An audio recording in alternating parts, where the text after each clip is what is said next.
Welcome, everyone, to another episode of Indie Reads Aloud, a storytelling podcast. Today, we're sharing the work of the amazing science fiction author Holly Ash. She's from right here in Michigan, and I am so excited to have you with me today. I just love your work. Thank you so much. I'm so excited to be here. This is going to be fun because this is a book I haven't had a chance to read yet. So I am super excited to hear your story. Let me tell everyone a little bit about you. Holly Ash is the author of the underwater science fiction series The Journey Missions and the eco-terrorism story Cleansing Rain. She has worked for the last 15 years as an environmental engineer after receiving degrees in environmental science and English literature from Central Michigan University. Holly lives in the Metro Detroit area with her husband and two tiny people who constantly want her to do things for them. I think you're so brave. Thank you. I, s- I stopped with one tiny person because I'm not that brave. It's a lot. They're a handful, but they're fun. So, before we get started, I just want to give everybody kind of a little warning. There is a listener advisory in today's program. There are some mature situations that we're going to be reading about, so if you have tiny people ears nearby, you might want to preview this episode before they listen. Can you tell us about this story? Sure. So we're going to be reading from Cleansing Rain today. This is a light sci-fi suspense story set in present day Detroit. And it's a story of a scientist who is kidnapped from her lab and kind of gets thrown into this world of eco-terrorism and conspiracy theories. And she has to figure out who's telling the truth and who's not. And the fate of humanity depends on her figuring out who's right and who's wrong. Cue the dramatic music. Dun dun Yes. dun. Awesome. Okay, when you're ready, please read aloud. Okay. We'll start at chapter 1. The edges of the microscope's eyepiece gently pressed on Zoe Antos's eyelids as she counted the shards of microplastic in the sample. Her team was testing a new formulation of their plastic decomposition project, a formulation she had developed. If they were successful, they would be one step closer to solving the plastic problem plaguing the oceans. The results she was seeing so far looked promising. Zoe, what are you still doing in the lab? Startled, Zoe whipped her head around, sending her brown ponytail over her shoulder. Her boss, Brett Klein, was leaning against the back wall, watching her with amusement. I wanted to double check the counts from this afternoon's samples before the weekend. You know, we have a whole second shift of techs to do that. I know, I just wanted to see what the results were for myself. And Brett pushed off the wall and came over to look at her notes. It was the fastest breakdown we've seen yet, though we're still not at 100% decomposition. You'll get there. Brett picked up the clipboard to read it better. He grabbed a pencil and made a quick note next to one of the lines, a data point he thought was significant. Well, I'm taking off. The boys and I are headed up to the cottage to get it ready for the winter. And to give Kathy a weekend to herself, Zoe cocked an eyebrow at him. That too. Brett folded his arms and looked down at her, a fatherly expression on his face. You really should wrap it up for the day, too. Don't you have a big date night planned with Cole? He has a late meeting, so I have plenty of time to finish and still make it to his place in time. Unlike the last 2 weeks, during which she had been so distracted by the experiment, she had completely forgotten to meet Cole at the restaurant. That man was a saint for putting up with her. Brett laughed. They had been working together long enough for Zoe to know he didn't believe her. If all the lab supervisors here worked as hard as you do, we would have already solved all the Earth's environmental problems. Zoe rolled her eyes. I'll see you on Monday. She would never finish on time if he kept distracting her. She turned back to the microscope, hearing Brett chuckle as he left. It didn't take long before she got lost in her work again. She was on the last sample when her phone started to buzz in the pocket of her lab coat. Pulling it out, she saw a reminder on the screen that simply read, "You're going to be late." Cole must have put it on her phone while she was in the shower that morning. She cleared the reminder and saw the time. If she didn't leave right now, she really was going to be late. Zoe quickly cleaned up the samples, making sure to put everything away properly. She raced upstairs to her cube and barely slowed down to grab her jacket, purse, and computer bag, which she had the forethought to pack before heading down to the lab. By the time she reached the main level again, her jacket was on. She dug through her purse, searching for her keys as she walked across the parking lot. Usually she got them out before her desk, or before she left her desk, but she had forgotten in her hurry to get out the door. As her fingers enclosed on the metal ridge of her apartment key, Zoe collided with something. The contents of her purse went flying across the asphalt as she stumbled back a few steps. I'm so sorry. She didn't know the man she had run into. He had to be new at the facility. Green Tech Laboratories wasn't a huge operation, and Zoe recognized everyone who worked there, even if she was terrible at remembering all their names. This man couldn't have been more than a few years older than her. Maybe he was working on a joint project with one of the local universities. The box he was holding had been knocked sideways, and half its contents were strewn on the ground, mixed among the pens, notebooks, and lip gloss that normally lived in her purse. Let me help you. Zoe knelt down and started to gather up the scattered papers. She wasn't trying to read the files, but the words microplastic and decomposition rates kept jumping out at her.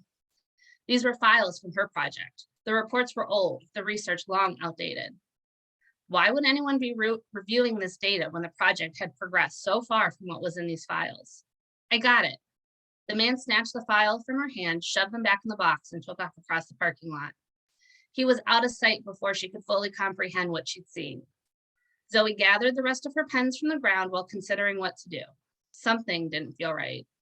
She wasn't aware of anyone removing archived data in her 5 years at working at Green Tech. Getting up, she headed back towards the building. Cole wouldn't be happy, but she couldn't ignore what she saw.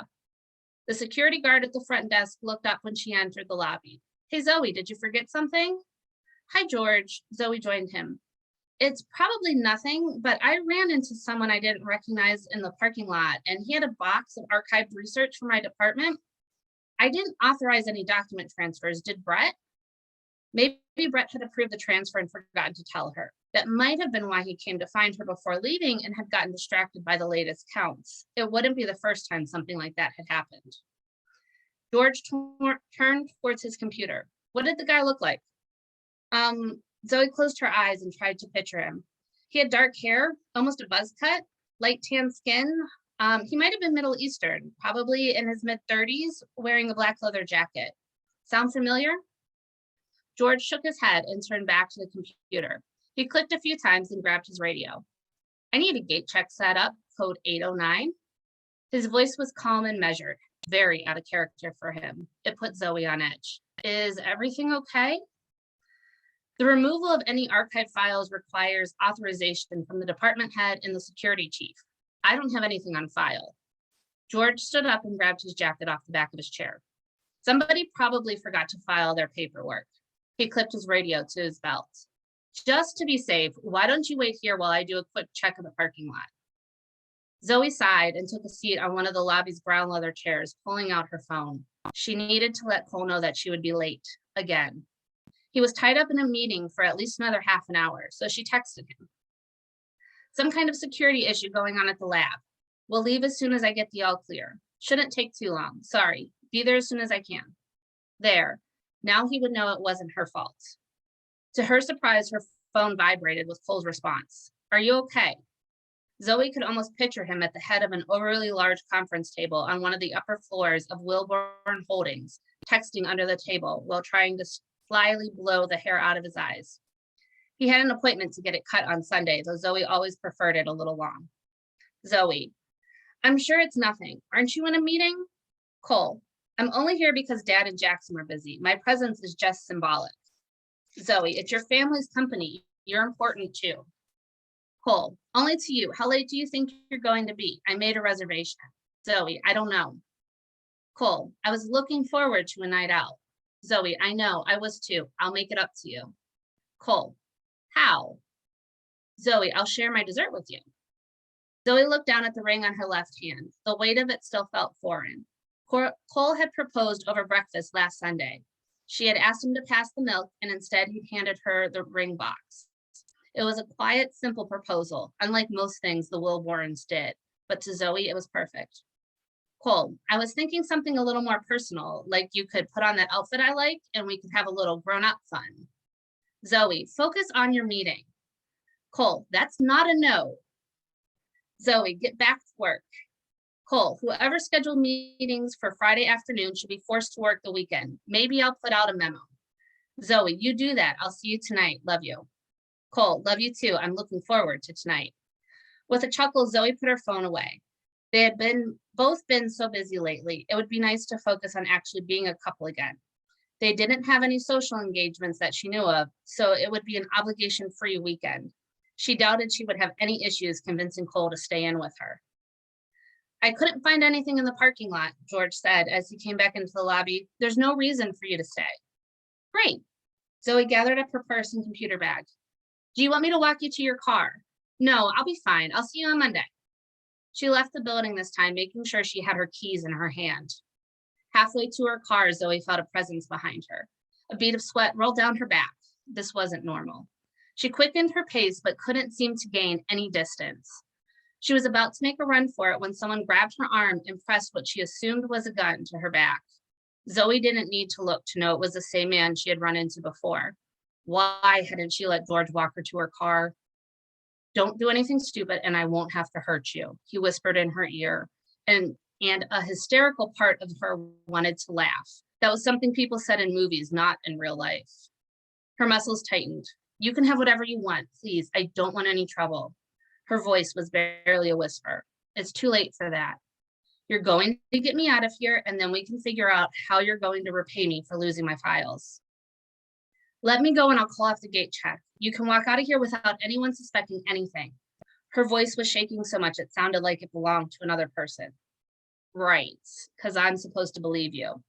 He increased the pressure of the gun on her back. Which car is yours? Zoe tried to keep her hand from trembling as she pointed to her blue Chevy Bolt, which was plugged in at the back of the parking lot. There wasn't another car in the row. Most people had left an hour ago to make the most of one of the last nice weekends before winter. Why couldn't she have been one of them? The man pushed her towards the car, never taking the gun off her back. Her legs fought her each step of the way, dragging as if there were weights strapped to her ankles. The man grabbed her keys and pushed her into the passenger seat. There was a moment when the gun wasn't pointed at her while he walked to the other side of the car, and part of her knew she should make a run for it. He probably wouldn't chase her now that he had the keys. But instead, she just sat there, the disconnect between her brain and her body growing with every passing moment. Her captor turned in the driver's seat to face her. If you give me away, you'll regret it. He put the gun in his jacket pocket and started the car. It only took a few seconds to reach the gate. Hey, Zoe, the female security guard said as Zoe rolled down her window. She knew she was the second shift security chief, but she couldn't think of her name. Isn't this your car? Yeah, it is. Zoe tried to keep her voice as natural as she could. But Stan has never driven an electric car, so I offered to let him take mine for a test drive. She glanced over at her captor, who looked at the guard with a perfect boy next door grin. There isn't a Stan on the employee roster. The second guard scrolled through something on his tablet, and Zoe's stomach flipped over. Had she already failed? Who would pay the price, her or the guards? He's a graduate student visiting from the U of M School of Natural Resources. I thought I signed him in when he arrived this morning. The lie flew out of Zoe's mouth. I'll have to go back to the office and grab the visitor log. Out of the corner of her eyes, Zoe saw her captor's muscles tense. She wondered how long it would take him to pull out the gun and shoot the guards. Is that really necessary? We lost track of the time in the lab, and now we're running late to meet Cole for dinner. She didn't like throwing Cole's name around, and she wasn't sure how much longer she could keep this up. If there was ever a time to play the dating the owner's son card, it was now. The research Zoe's doing is really remarkable. I could have spent days in there if she'd let me, her captor said with a chuckle. Zoe did not like the casual way that he said her name, like they were friends. If you vouch for him, that's good enough for me, the female security guard said. No, it can't be good enough. Please don't let us leave, Zoe thought while she sat quietly and smiled until her cheeks hurt. If you could pop the trunk, we'll take a quick look and you guys can be on your way. Sure thing. Her captor reached down to the lever, releasing the trunk, and flashed the guard another award-winning smile. Zoe tried to mimic his calm demeanor, even though her insides were screaming. She flinched at the soft bang of the closing trunk. You guys are all set. Have a great weekend. Both guards stepped away from the car, and Zoe bit back the tears that formed as they pulled away from the lab. They had only been driving for a few minutes when a ringing through the speakers interrupted the silence in the car. Zoe looked down at the car's touch screen in horror. Cole was calling. Within a second, the gun was pointed at her again. The car swerved slightly as he cocked it. Act normally, and I won't have to use this. Zoe choked back a sob and nodded. How was she going to talk to Cole normally with a loaded gun pointed at her? She took a deep breath as he hit a button on the steering wheel and answered the call. Hey, her voice cracked. I'm leaving the office now. Are you on your way yet? The sound of Cole's voice shot through her and tears bubbled in her eyes. She couldn't do this. No, I'm still at the lab. Security hasn't given the all clear yet. Zoe prayed he wouldn't notice the panic in her voice. She made the mistake of glancing over at the driver's seat. The gun was still pointed at her, and its owner watched her out of the corner of his eye. Zoe fixed her sight on the road. She needed to focus if she was going to pull this off. Do you want me to make some calls and see what's going on? Cole asked. No, it's all right. I'm sure it's just routine, and they'll let me leave soon. Her voice cracked again, more noticeably this time. She braced herself for a bullet, but nothing came. Zoe, is everything okay? Yeah, it's just been a long weekend, and I feel bad about missing date night again. At least that wasn't a lie. How about you pick up some sushi from that place I like, and we have date night at home? We won't have to worry about the food getting cold while you wait for me. She prayed Cole would understand what she couldn't tell him. Are you sure you're all right? It sounds like you're in your car. I thought you said you were still in the lab. There was a hint of panic in his voice that brought hope to her heart. It must be a bad connection or something. Her captor was getting antsy, his finger twitching over the trigger. Look, I should let you go so you can call in the food. I love you, Cole. The call ended before he could respond. Give me your phone, her captor growled. Zoe hesitated before fishing it out of her purse. It was in her hand 1 second and gone the next. She turned in time to see it shatter on the pavement behind them. Cole did a U-turn the second the call ended, ignoring the honks from the other cars as he pressed his foot on the accelerator and raced towards Green Tech Laboratories. He tried to call Zoe back as he drove, but she wasn't picking up. Something was wrong. Zoe hated sushi. She would never ask him to pick some up for dinner, and she certainly didn't have a sushi place she liked. The parking lot was mostly empty when he pulled in. He glanced over at the row of charging stations where Zoe normally parked, but her car wasn't there. Where are you, Zoe? He muttered under his breath, nearly hitting the security chief's car as he slammed on the brakes, jumped out of the car, and ran into the building, not caring that he was taking up 3 parking spaces. Where's Zoe? Cole yelled as soon as he entered the lobby, startling the elderly security guard at the front desk. How had this guy managed to get a job in security? I'm sorry, Mr. Wilborn. My shift just started and I haven't seen her. Cole slammed his hands down on the desk. I called her 20 minutes ago and she told me she was here. He didn't mean to yell, but his panic was starting to take control. Zoe left an hour ago. The second shift security supervisor emerged from her office. Cole swung around to face her. Are you sure? I searched her car myself before she left. She was with a visitor. She said they were running late to meet you for dinner. The story didn't make any sense. Who was Zoe with? She had never sprung someone on him unexpected. She hated surprises of any kind, and she would never do something like that on date night. I need to see the security footage. Cole didn't wait to be invited back to the security office. There was no doubt the supervisor would follow him. She sat down at the bank of computers and started to rewind the footage. Okay, here they are at the security gate. The video was in color, but there was no sound. Cole was shocked to see Zoe wasn't in the driver's seat.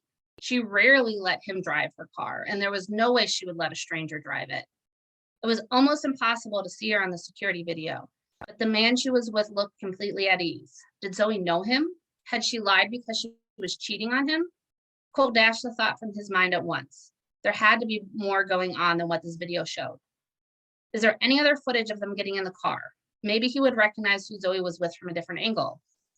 Let me see what I can find. She changed to a different camera and rewound until she found Zoe leaving the lobby, alone. Cole watched in horror as a man approached her from behind. A flash of metal in his hand was visible right before he grabbed Zoe and pulled her against him. It was the same man driving her car. Cole reached for the phone on the desk and dialed. 911, what's your emergency? The woman's voice on the other end of the line sounded disinterested. My fiance's been kidnapped.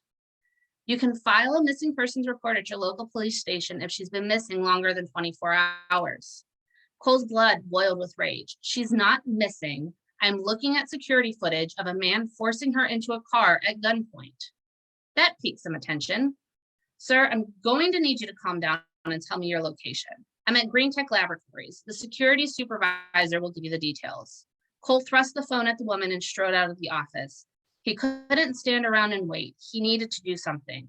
Zoe was getting further and further away every second. He wanted her back, now.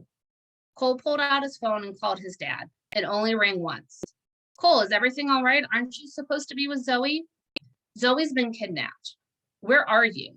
His father asked with a proper sense of urgency in his voice. Green Tech. Stay there. I'm on my way. The line went dead. And that's it. Wow. Okay. Thanks. Now I have another book to read. I appreciate that. Sorry. That was awesome. Thank you you. so much for reading. That was great. What was your favorite part about writing this book? This book was supposed to be my for fun side project while I was working on my main series.